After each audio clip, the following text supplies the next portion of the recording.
안녕하세요. 끝까지 보면 도움이 되는 마줌마TV입니다. 생활을 하다 보면 꼭 나오는 것이 있습니다. 바로 쓰레기인데요. 집집마다 종량제 봉투에 생활 속 배출되는 쓰레기를 넣어서 지정된 장소에 버리실 텐데요. 일반 쓰레기 종량제 봉투에 무심코 이것을 넣어서 버리면 쓰레기 과태료가 부과될 수 있습니다. 제대로 알지 못하고 잘못 버려서 과태료 고지서를 받고 10만 원을 내야 할 수도 있기 때문에 미리미리 잘 알고 있어야 합니다. 특히 추석, 설날 등 명절에는 쓰레기 발생이 평소보다 많은 시기로 단속을 더 강화한다고 합니다. 쓰레기 배출 전 오늘 내용은 꼭 한번 확인해 보시면 좋겠습니다. 그럼 궁금하신 분들은 오늘 영상도 끝까지 봐주세요. 종량제 봉투에 버릴 수 있는 것은 일반 쓰레기입니다. 우리가 조심해야 할 것은 음식물 쓰레기와 일반 쓰레기를 혼합해서 배출하지 않는 것입니다. 그럼 헷갈리는 몇 가지를 예를 들어 보겠습니다. 된장, 고추장의 경우는 어떻게 버려야 할까요?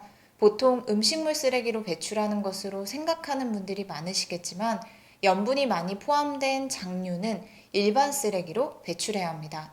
그리고 과일 껍질은 어떨까요? 일반적으로 우리가 아는 것은 과일 껍질 중 딱딱한 것은 일반 쓰레기로 버려야 하는 것인데요.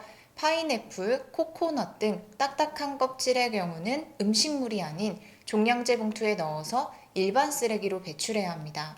하지만 딱딱한 껍질의 과일이 모두 일반 쓰레기로 배출되는 것은 아닙니다.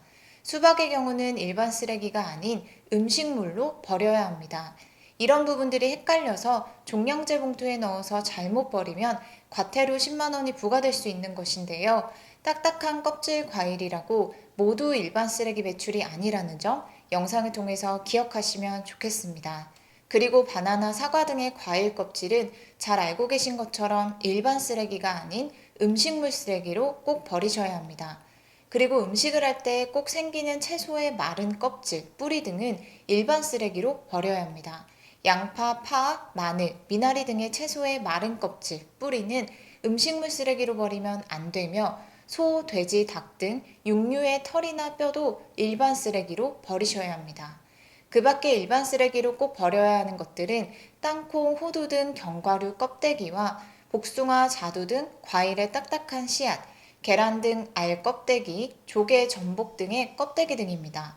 일반적으로 음식물 쓰레기와 일반 쓰레기를 분리하는 기준은 동물의 섭취가 가능한 것이 음식물 쓰레기, 동물 섭취가 불가한 것이 일반 쓰레기로 나눕니다.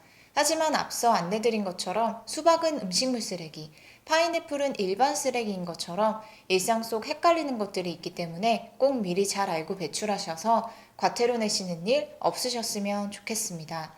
특별한 것들이 아닌 우리 일상 속 늘 나올 수 있는 쓰레기들을 헷갈리지 않고 배출하는 방법에 대해서 살펴봤습니다. 쓰레기 배출 전에 꼭 한번 확인하셔서 연휴 기간 동안 그리고 평소에도 배출 기준을 잘 지키셔서 과태료 부과되시는 일 없으셨으면 좋겠습니다.